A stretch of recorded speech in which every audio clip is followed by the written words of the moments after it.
आप देख रहे हैं इंडिया टाउन न्यूज, भारत की बात।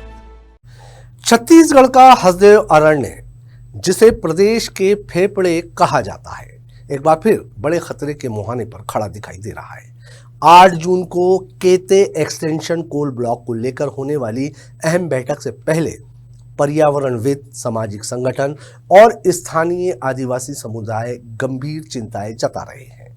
आरोप है कि ये कोई अलग मामला नहीं है। इससे पहले परसा ईस्ट केते बासेन यानी कि PEKB और परसा कोल खदान परियोजना के लिए 10,630 एकड़ से अधिक जंगल साफ किया जा चुका है।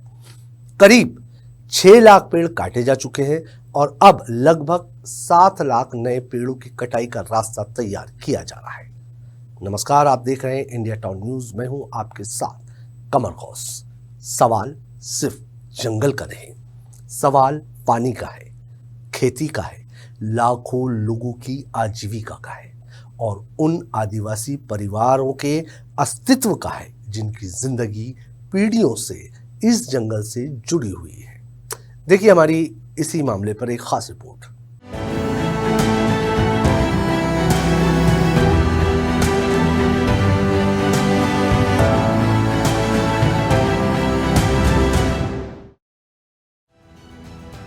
हसदेव अरण्य मध्य भारत के सबसे घने और जैव विविधता से भरपूर जंगलों में से एक। ये सिर्फ पेड़ों का समूह नहीं बल्कि छत्तीसगढ़ की पर्यावरणीय सुरक्षा का सबसे बड़ा प्राकृतिक कवच माना जाता है। लेकिन पिछले कुछ वर्षों में कोयला खनन परियोजनाओं के नाम पर यहाँ लगातार जंगलों की कटाई हो रही है। परसा ईस्ट केते बासेन और परसा खदान परियोजनाओं के लिए पहले ही हजारों एकड़ वन क्षेत्र समाप्त किए जा चुका है। पर्यावरण कार्यकर्ताओं का दावा है कि लगभग 6 लाख पेड़ पहले ही काटे जा चुके हैं और यदि केते एक्सटेंशन कोल ब्लॉक को मंजूरी मिलती है तो करीब 7 लाख और पेड़ काटे जा सकते हैं। यानी आने वाले वर्षों में हसदेव अरण्य का एक बड़ा हिस्सा स्थायी रूप से खत्म होने का खतरा झेल रहा है। हसदेव अरण्य जंगल है जहां घने जंगल है और उस घने जंगल में लगभग 1742 हेक्टेयर पेड़ मतलब वन है, वन क्षेत्र है, सघन वन क्षेत्र है और लगभग 7 लाख से अधिक पेड़ों की सरकार कटाई करेगी।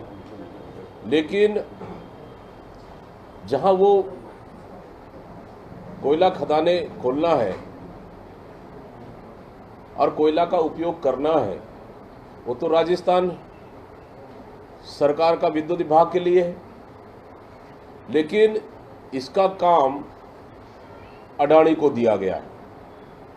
मतलब कुल मिलाकर अडानी को फायदा पहुंचाने के लिए हसदेव अरण्य के 7 लाख से अधिक पेड़ों को काटा जाएगा। विशेषज्ञों का कहना है कि जंगल की कटाई का असर सिर्फ हरियाली तक सीमित नहीं रहता। जंगल पानी को रोकते हैं, भूमिगत जल को रिचार्ज करते हैं, मिट्टी को बांध कर रखते हैं और नदियों के प्राकृतिक प्रवाह को संतुलित बनाए रखते हैं। हसदेव अरण्य क्षेत्र से निकलने वाले हसदेव नदी और बांगो जलाशय इस पूरे इलाके की जीवन रेखा माने जाते हैं। इसी जल संसाधन पर लाखों लोगों की खेती, पेयजल व्यवस्था और आजीविका निर्भर है। काटत है तो हमारा दिक्कत होत है, बहुहा सराई बिछत रहे तो कैसे करब, काहे नहीं ध्यान देहत है तेला वही मन जानी। तो का बोलना चाहबे? कहत हो कि मत कटवाएं, हमारा सराई सब बिछत ही, कोयला ला ब्लास्टिंग करते हैं तो हमारे घर हर दिल के इस तरह से कटाई हो रहा है, जल्द से जल्द रोका जाए। मेरे से सरकार से ही निवेदन है कि जितना हो सके कटाई रोक दिया जाए। आगे पीढ़ी जो है तो जितना हो सके उतना पेड़ का बचाव किया जाए। भारतीय वन जीव संस्था की रिपोर्ट का हवाला देते हुए पर्यावरण समूह का कहना है कि खनन गतिविधियों का असर हसदेव नदी और बांगो जलाशय पर पड़ सकता है। बांगो जलाशय छत्तीसगढ़ के सबसे बड़े जलाशयों में शामिल है। इसी जलाशय के जरिए लाखों एकड़ कृषि भूमि को सिंचाई का लाभ मिलता है। विशेषज्ञों के अनुसार यदि बड़े पैमाने पर वन क्षेत्र समाप्त होता है तो बारिश के पानी का प्राकृतिक संरक्षण कम होगा। जो सबसे बड़ा प्रभाव है वो है हसदेव नदी और बांगों का।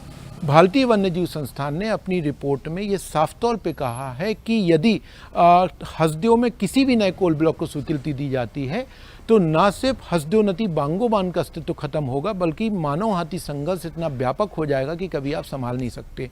तो मुझे लगता है कि ये जो खदान है ये खदान किसी भी नज़रिए से छत्तीसगढ़ के लिए विनाश ही रहेगा।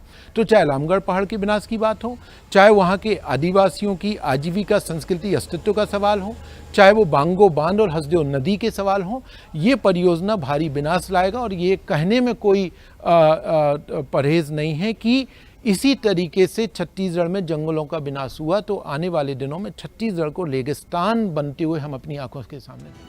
मिट्टी का कटाव बढ़ेगा, नदियों और जलाशयों में गाद जमा होगी और जलाशय की उपयोगी आयु प्रभावित हो सकती है। हसदेव की लड़ाई अब केवल जंगल बचाने की लड़ाई नहीं रह गई है, ये पानी, खेती और आजीविका से जुड़ा सवाल बन चुका है।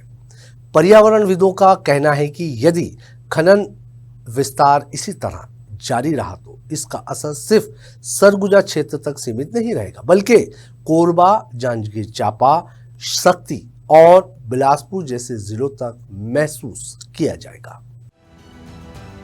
पर्यावरण संकट का सबसे ज्यादा असर गरीब और ग्रामीण समाज पर पड़ता है।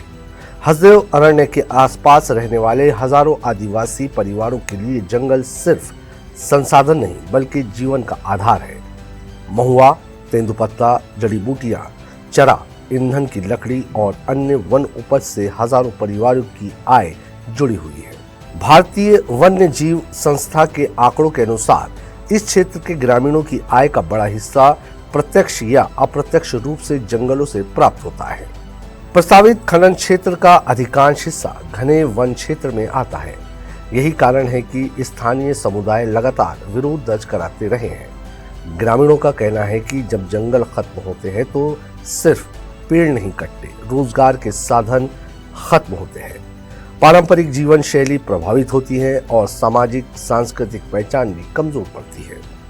आदिवासी समाज के लिए जंगल बाजार नहीं बल्कि जीवन है। बड़े बड़े जनप्रतिनिधि और नेता पौधा लगाकर नौटंकी करने के लिए और फेसबुक में डालने के लिए मिल जाएंगे। सबसे पहले तो मैं उनसे अपील करना चाहता हूँ कि नौटंकी करना बंद कर दें, क्योंकि आज जल जंगल कट रहा है जिसके लिए ये लोग कोई आवाज नहीं उठा रहे हैं। इनको पर्यावरण दिवस मनाने का तो कोई भी हक ही नहीं बनता है और जल जंगल कट रहा है, परमिशन हो चुका है, तो ये लोग पूरे तरीके से सिर्फ और सिर्फ जंगल को काटने के लिए लगे हुए हैं। मैं तो आने वाला समय के लिए देखता हूँ कि प्राकृतिक का संतुलन ऐसा हो जाएगा कि हम लोग ना ये धूप से ऐसा धधक के जिएंगे कि जिसका कोई सीमा नहीं होगा। सर, मैं कहता हूं कि मैं एक सामाजिक कार्यकर्ता होकर बोल रहा हूं कि मुझे किसी तालाब को दे दें जहां पे पौधा नहीं होगा, मैं उस जगह को मैं भली भांति सींचूंगा, उस जगह में मैं पौधा लगाऊंगा और उसको संरक्षित करूंगा। इस पूरे मामले का सबसे विवादित पहलू वन अधिकार कानून को लेकर भी सामने आ रहा है। सामाजिक संगठनों का आरोप है कि कई जगहों पर वन अधिकारों से जुड़ी प्रक्रियाएं पूरी तरह समाप्त नहीं हुई है, लेकिन खनन परियोजनाओं को आगे बढ़ाने की कोशिश जारी है।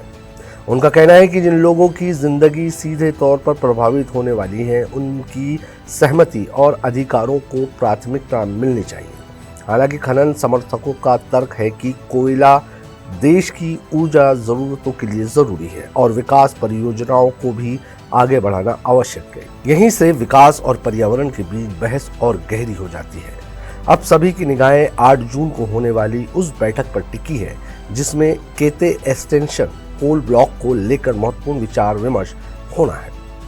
ये फैसला केवल एक खदान का भविष्य तय नहीं करेगा बल्कि ये भी तय करेगा कि आने वाले वर्षों में हसदेव अरण्य का स्वरूप कैसा होगा।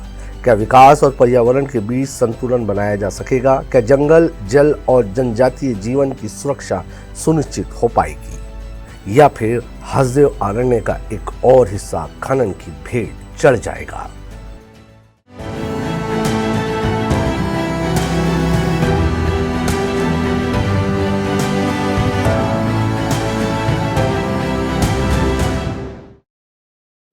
हसदेव की कहानी केवल एक जंगल की कहानी नहीं है, ये संघर्ष की कहानी है। जहां एक तरफ विकास की ज़रूरतें हैं और दूसरी तरफ प्राकृतिक पानी और लोगों का भविष्य। फैसला चाहे जो भी हो, लेकिन ये तय है कि हसदेव अरण्य को लेकर उठ रहे सवाल आने वाले समय में और अधिक गंभीर होते जाएंगे, क्योंकि जब जंगल कटते हैं तो सिर्फ पेड़ नहीं गिरते, उनके साथ पानी, पर्यावरण, संस्कृति और आने वाली पीढ़ी का भविष्य भी दांव पर लग जाता है। आज की हमारी इस खास रिपोर्ट में फिलहाल इतना ही।